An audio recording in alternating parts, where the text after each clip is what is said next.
నమస్కారం అండి. నేను దుబ్బాక పద్మావతిని. ఈ మధ్య నేను వీడియోలో యూట్యూబ్‌లో వచ్చిన వీడియో ఒకటి చూసిన. అయితే ఆ వీడియోలో ఏం జరిగింది? కిచెన్‌లో ఒక కుక్కర్ పేలిపోయి ప్రమాదం జరిగిపోయింది. అయితే ఆ కుక్కర్‌లో వీడియో ఏమంటారు? కిచెన్‌లో ఉన్నోళ్ళకి అందరికి ప్రమాదం జరిగింది. చిన్న ప్రమాదం. నాకది చాలా బాధ అనిపించింది. ఏంటంటే మనము ఏ పని చేసినా కొంచెం జాగ్రత్తతోని చేస్తుంటే అటువంటి ప్రమాదాలు జరగకుండా ఉంటాయి కదా అనిపిస్తది.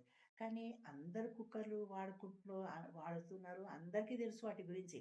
అందరూ మంచిగానే వాడుతున్నారు. కానీ ఒక్కొక్కసారి ఏదో చిన్న పొరపాటున తోటి మిస్టేక్ తోటి అది ప్రమాదానికి గురైపోతది. అట్లా కూడా కాకుండా మనం ఏం చేయాలా? కుక్కర్ పెట్టినప్పుడు మనం తీసుకోవాల్సిన జాగ్రత్తలు తీసుకోవాలా. మనం శ్రద్ధతోటి కుక్కర్ పెట్టేటప్పుడు చిన్న చిన్నయన్నమాట.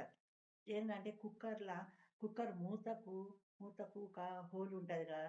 ఆ వెయిట్ పెట్టేది, స్టీమ్ పోయేది. ఆ హోలు మూత పెట్టేటప్పుడు దాన్ని ఊదాల. ఊదితే దాంట్లో ఏమన్నా తట్టినట్టుగుంటే గూడా అది ఎళ్ళిపోతదనమాట. ఆ తర్వాత ఈ గ్యాస్కెట్ ఉంటది గదా! రబ్బర్ ఉంటది గదా! మూతకు. దాన్ని సరిగ్గుందా లేదా మంచిగా సెట్ జేసి పెట్టుకోవాల. పెట్టుకున్నామంటే అది గూడా మనకు ప్రమాదం జరగకుండా చూస్తది. కుక్కర్ లోపల అది ఒక ప్లేట్ పెట్టి నీళ్లు పోస్తాం గదా! అందులో నీళ్లు గూడా సరిగ్గా బొయ్యాల. పోసి అప్పుడు కుక్కర్‌లో పెట్టే బియ్యం పాత్ర గానీ, పప్పు పాత్ర గానీ ఏవన్నా పెడతాం గదా మనం. అవన్నీ సరిగ్గా పెట్టి సెట్ చేసుకొని పెట్టి మెల్లగా జాగ్రత్తగా పెట్టి స్టవ్ ముట్టియాల. స్టవ్ ముట్టిచ్చినప్పుడు కుక్కర్‌కు కుక్కర్‌ని మించి గూడా ఒక్కొక్క స్టవ్ పెద్దగా మండుతుంటది గదా!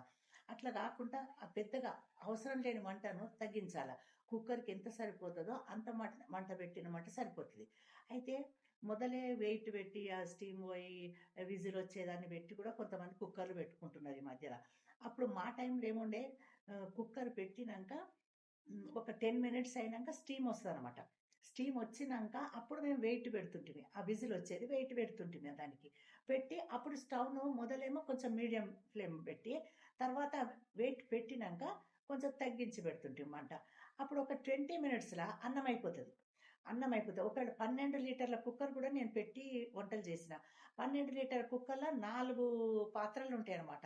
ఒక పాత్రల బియ్యం పెట్టుకోవచ్చు, ఒక పాత్రల కందిపప్పు, ఒక పాత్రల ఇప్పుడు ఆలుగడ్డలు, ఏవన్నా కూరగాయలు, మళ్ళీ ఇంకో పాత్రలో ఎగ్స్ గానీ, ఇంకో కూరగాయలు గానీ ఏవైనా పెట్టుకోవచ్చు మనం. ఉడకడానికి 4 అరగంటల 4 ఉడికిపోతాయి. ఉడకడం అనేది అయిపోతది. అప్పుడు మనకు కొంచెం గ్యాస్ కూడా సేవ్ అయితదనమాట. అయితే మనం ఆ విధంగా మనం కొన్ని మెళకువలతోటి చేసుకున్నామంటే జాగ్రత్తగా మంచిగుంటది. ఆ రబ్బర్ గ్యాస్కెట్ మాత్రం మంచిగా చూసుకొని సెట్ చేసి పెట్టాల. ఆ హోల్‌లో గూడా ఏం తట్టుకోకుండా ఊదాల. మనం ఇట్లా చూస్తే వెలుతురు కనబడతది. లైట్ వెలుతురు అందులోకెళ్ళి. అంటే అది క్లీన్‌గుందని తెలుస్తదనమాట.